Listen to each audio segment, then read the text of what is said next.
여러분 안녕하세요. 오늘 하루도 잘 보내셨는지 싶습니다. 오늘 수요일이라서 또 수요 예배도 드리느라고 또 하나님께 귀한 은혜를 받으실 줄 믿습니다. 오늘 찬송을 부르기 원합니다. 저는 이제 이 찬양을 처음 불러본 찬양인데도 불구하고 오늘 찬송을 부르면서 참 은혜로운 그런 마음이 들었습니다. 오늘 찬송은 주 사랑 안에 살면 찬송하도록 하겠습니다.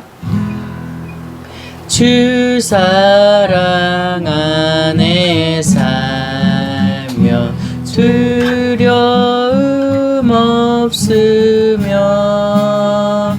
그 사랑 변함없어 늘 다음 편하다. 저 폭풍 몰아쳐서 내 마음 떨려도 주 나의 곁에 계셔 꺼낼 것 없어라. 아멘. 우리가 찬양을 부를 때 우리가 모르는 찬양을 부르면 너무 좋은 것 같아요. 왜냐면은 모르는 찬양이 또 은혜로울 때가 너무나도 많은 것 같아요. 그러니까 찬양 모른다고 해서 그냥 넘어가지 말고 또 계속적으로 부를 수 있는 그런 일들이 일어났으면 좋겠다라는 생각이 들어요. 저는 예전에 인도에 있었을 때 선교사님이 매일 찬송을 불렀는데요. 매일 찬송을 불렀을 때 한 5장씩 불렀습니다. 근데 모르는 찬송인데도 불구하고 이제 그거 반주기 틀어놓고 하는 거 보면서 와, 이게 열심히 정말 놀랍다라는 그런 생각이 들었어요. 이런 그런 열심을 가지면 주님 앞에서 정말 귀하게 사랑받고 또 이 세상 가운데서도 못할 일이 없겠다라는 그런 생각이 들어가게 됩니다. 오늘 말씀을 보았으면 좋겠습니다. 오늘 말씀의 제목은 뭐냐면 나의 죄와 허물을 내게 알게 하소서라는 그런 제목을 가지고 우리 보도록 하겠습니다. 욥기 13장 20절에서 28절까지의 말씀이고요. 이 말씀은 어제의 말씀과 이어지는 말씀이기 때문에 또 이어서 또 생각해보는, 그리고 오늘 하나님께서 어떻게 우리 삶 가운데서, 내 삶 가운데서 말씀하시는지 좀 주의 깊게 듣는 그런 시간이 되었으면 좋겠습니다. 제가 20절부터 먼저 읽어보도록 하겠습니다. 이 두 가지만은 내게 허락해 주십시오. 그러면 내가 주로부터 숨지 않을 것입니다. 주의 손을 내게서 멀리 가져가시고 주의 두려움으로 나를 두렵게 하지 마십시오. 그리고 나를 부르십시오. 내가 대답하겠습니다. 아니면 내가 말하겠으니 주께서 대답해 주십시오. 23절 말씀입니다. 내가 저지른 잘못과 지은 죄가 얼마나 많습니까? 내 허물과 내 죄를 알려주십시오. 왜 주의 얼굴을 숨기시고 나를 주의 적으로 여기십니까? 주께서 낙엽을 괴롭게 하시겠습니까? 마른 겨울을 쫓아내시겠습니까? 주께서 내 쓰라린 과거를 기록하시고 내 어린 시절의 죄를 상속받게 하십니다. 주께서 또 내 발에 착고를 채우시고 내 모든 길을 뚫어지게 지켜보며 내 발자국을 제한하시니 말입니다. 그러니 사람이 썩은 것처럼 쇠약해지고 좀 먹은 옷 같습니다. 그래서 잘 읽었습니다. 우리가 이제 말씀 읽을 때 한자 한자 또박또박 읽는 게 중요한 것 같아요. 저도 흘겨 읽을 때가 많았는데 그럼에도 불구하고 제가 이제 이 큐티를 하면서 느낀 점이 뭐냐면 한 글자 한 글자에 또 집중하게 되는 그런 귀한 일들이 많았던 것 같습니다. 우리가 조금 주님 앞에 이렇게 하나하나 집중하면서 삶을 살아가는 그런 일들이 일어나기를 간절히 바라겠는데요. 오늘 본문 해설 중에서 요약을 한번 다 같이 한번 읽어보고 말씀 묵상을 해보도록 하겠습니다. 먼저 제가 읽어보도록 하겠습니다. 욥은 하나님께 두 가지를 간구합니다. 먼저 하나님의 손이 자신을 치거나 두렵게 하지 말아달라고 합니다. 또 하나님이 부르시면 자신이 대답할 것이라며 자신이 말하면 하나님이 대답해 주시길 구합니다. 그는 하나님이 자신을 대적하셔서 자신이 젊을 때 지은 죄를 받게 하신다고 이야기합니다. 예, 그렇습니다. 욥이 말하는 그런 강구하는 내용과 그리고 욥이 생각하는 것들, 지금 어떠한 상황인지에 대해서 말씀을 주의 깊게 집중하면서 또 묵상하는 그런 시간이 되었으면 좋겠고요. 한두 번 읽어보고 또 주님께서 내 마음에 울림이 있으면 그것을 받아서 하나님 앞에 내려놓고 기도하고 또 이것을 기록하면 좋아요. 기록해 놓고서 하나님께서 내게 주신 기록해 주신 그 마음을 가지고 하루하루 살아갈 때 하나님께서 매일매일 역사하시는 그런 일들이 우리들 가운데 일어날 줄로 믿습니다. 이제 묵상하시고 돌아오도록 하겠습니다.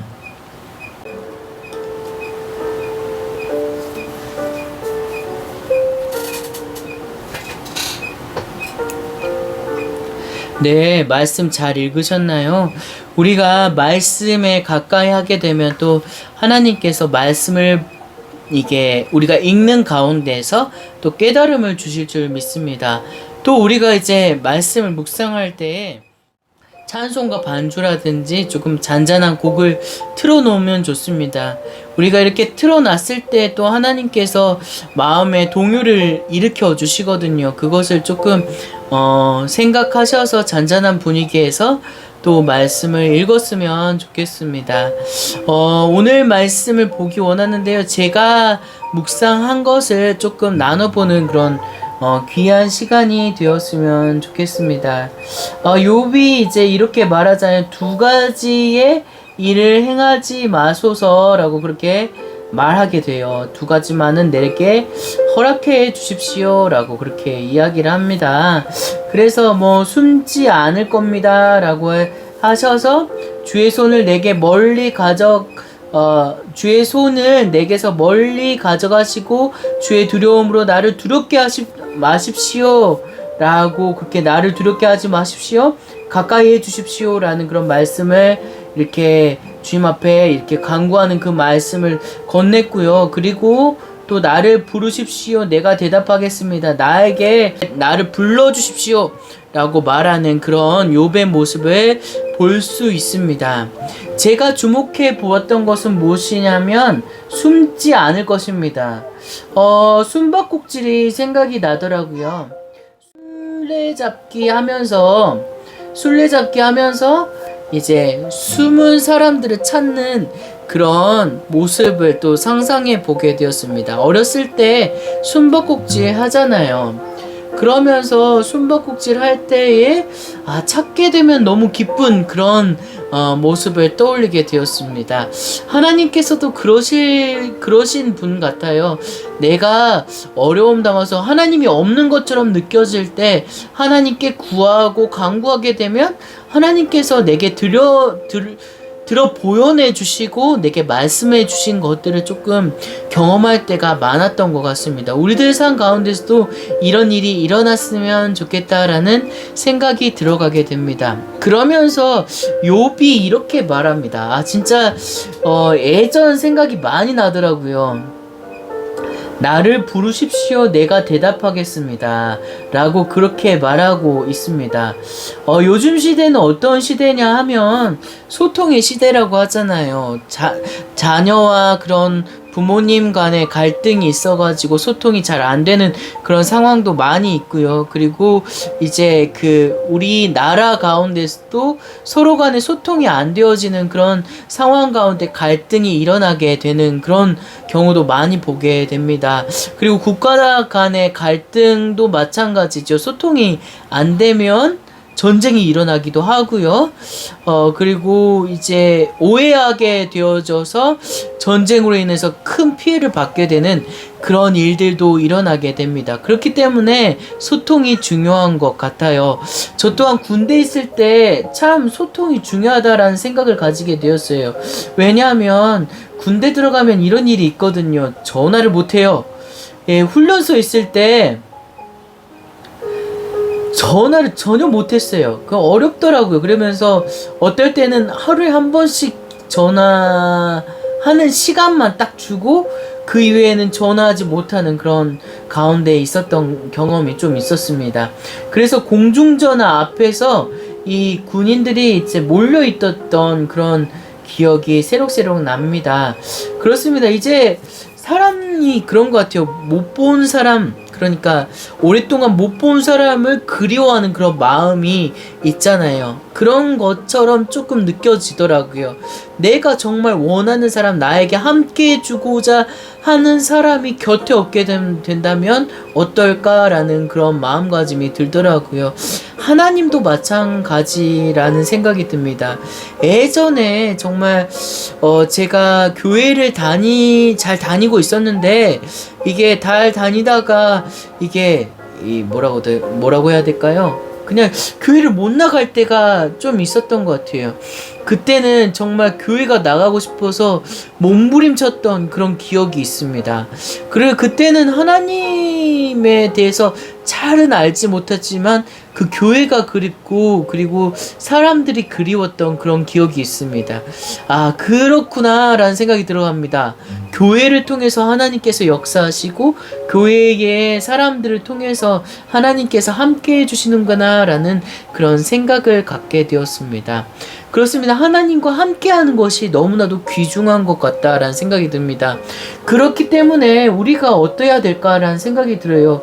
기도하는 생활들, 기도하는 기도의 끈을 놓지 말아야겠다라는 그런 마음이 들어가게 됩니다. 사실 솔직히 말해서 우리들이 기도를 잘 하는지는 모르겠지만 기도를 대충 생각할 때가 많잖아요. 하지만 그것이 대충이 아니어야 한다는 생각이 들어갑니다. 왜냐하면 하나님께서는 우리들이 불러주시길 원하시는 그런 마음을 가지고 계시기 때문입니다. 그래서 욥이 참 잘하는 것 같아요.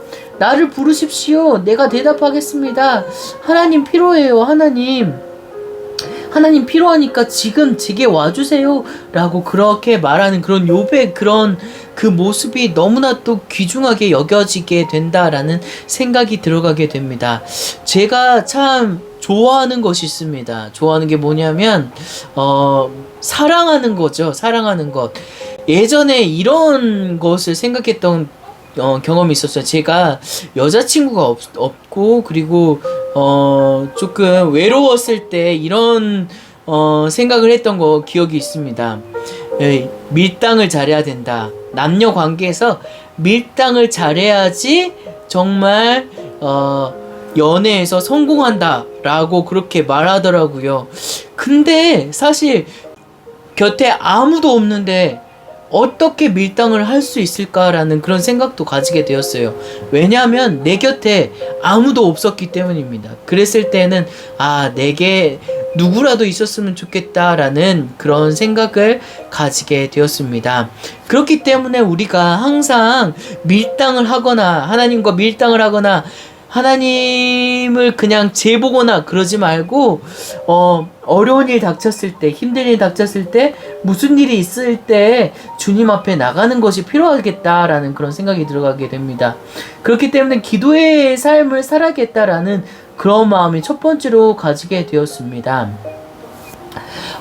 그러면서 제가 커다란 생각을 가지게 되었어요. 커다란 생각은 무엇이냐면, 내가 정말 하나님을 생각하면서 내가 그냥 마음대로 주님을 평가하고 마음대로 하나님의 음성인 양 받아들이는 내 마음속의 생각에 젖어 있을 때가 너무나도 많지 않았나? 라는 그런 생각이 들었습니다. 그러면서 이렇게 말합니다. 이게 욥도 그렇잖아요. 자기 생각에 갇혀 있을 때에 이런저런 생각들을 이런저런 생각들과 이런저런 의문들을 이렇게 나열하면서 이야기하잖아요. 23절에도 그렇죠. 내가 저지른 잘못과 지은 죄가 얼마나 많습니까? 내 허물과 내 죄를 알려주십시오. 그러니까 이러쿵 저러쿵 이야기도 한번 해보고 내가 뭘까요? 어쩔까요? 라는 그런 생각들을 이렇게 주저주저 말하고 있는 그런 모습을 보게 됩니다.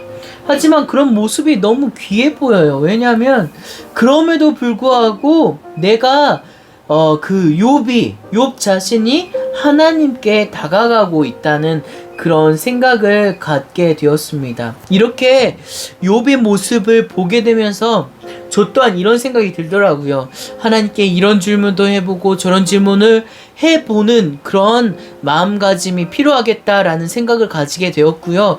그러면서 또 생각했던 것이 내가 결론을 내고 내가 이러쿵 저러쿵 해서 하나님을 그냥 하나님의 결론점을 만들어내는 것이 아니라 하나님의 그런 응답하심을 좀 기다릴 수 있는 기다림의 미학이 필요하겠다라는 그런 생각이 들었습니다. 왜 여기서 기다림이 생각이 들었을까? 욥의 모습이 너무나도 간절한 그런 마음이 들었거든요. 마치 이런 생각이 들었어요.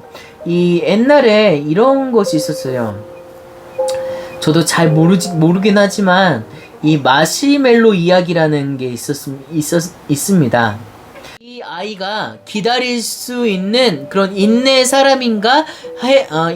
사람인가를 마시멜로 이야기에는 실험해 보는 그런 부분을 제가 보게 되었습니다. 그러면서 때로 이제 거기에서 결론 내었던 것이 무엇이냐 하면 이 마시멜로 사탕을 먹는 것을 잘 참은 아이가 성공한다라는 성공의 그런 스토리이기도 했습니다.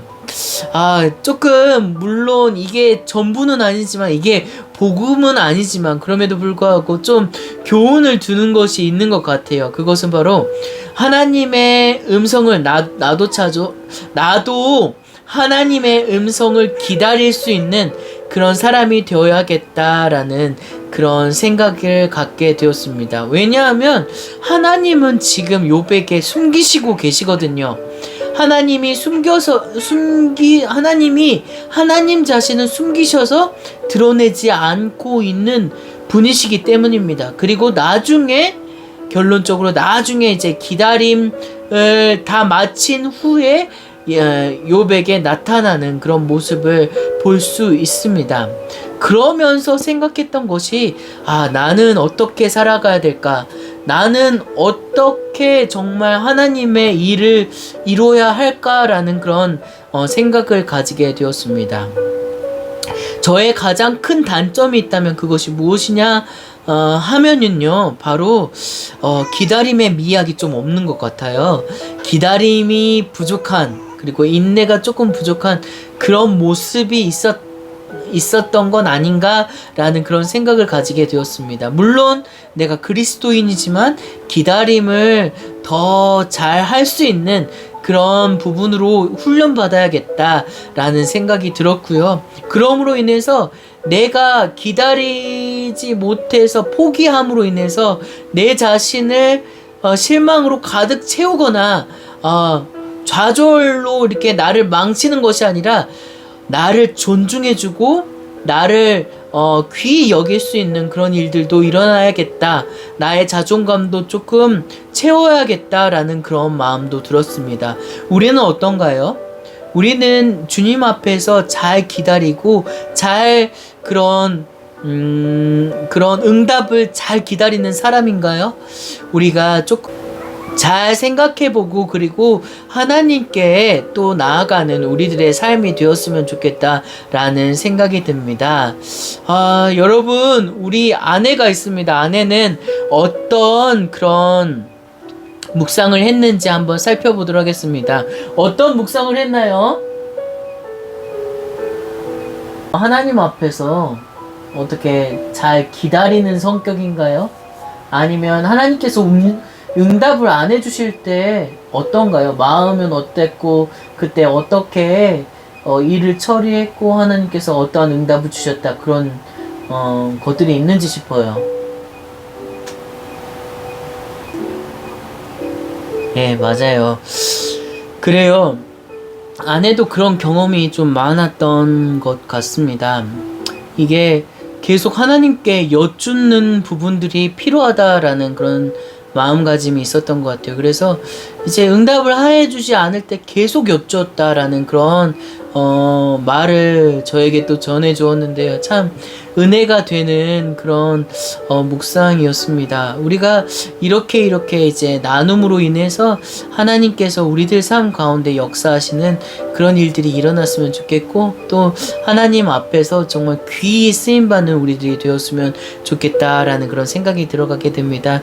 제가 마지막으로 기도하도록 하겠습니다. 다 같이 기도하도록 하겠습니다. 하나님 참 감사합니다.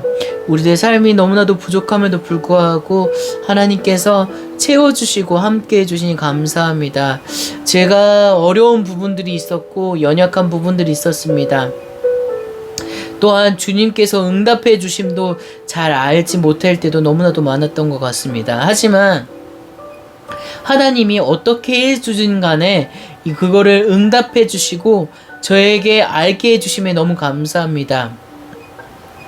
우리들의 삶이 정말 주님의 응답을 기다리고 주님을 생각하고 기억할 수 있는 그런 삶으로 나아갈 수 있도록 아버지 붙잡아 주시옵소서.